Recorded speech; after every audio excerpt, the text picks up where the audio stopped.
এই গন্ডমূর্খ চুদির ভাইয়ের মতে হচ্ছে ভারত নাকি পৃথিবীর সব থেকে বড় ফকির দেশ। পৃথিবীতে যদি কোনো ফকিরনি দেশ থাকে সেটা হচ্ছে ভারত।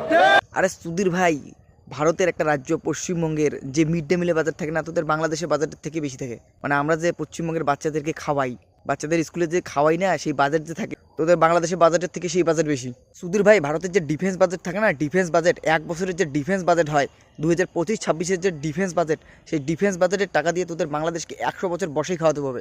তুই আগে হরলিক্স খা, হরলিক্স, তারপরে ভাষণ দিস। এরা যেই পাতে খায় সেই পাতেই। আর তোদেরকে যে বাপ জন্ম দেয় তোরা সেই বাপকেই ভুলে যাস। ভারত হচ্ছে তোদের বাপ। ভারত যদি না থাকতো 1971 সালে তোরা জন্মই হতিস না। পৃথিবীর মানচিত্রে বাংলাদেশ বলতে কোনো দেশই থাকতো না। বাপকে ভুলে যাস। ভারতের বাজেট যতটুকু তার 40 ভাগের 1 ভাগ ওরা বাংলাদেশ থেকে নিয়ে যায়।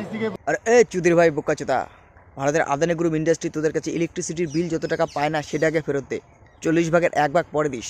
বেচিস তো খালি ইলিশ মাছ, তাও তো খায় না। ইলিশ মাছের সুটকা বানায় টিকের মধ্যে ঢুকায় দেয়। ভারত ফকির দেশ, তাহলে মুইতে দেবো, ভাইসা যাবি।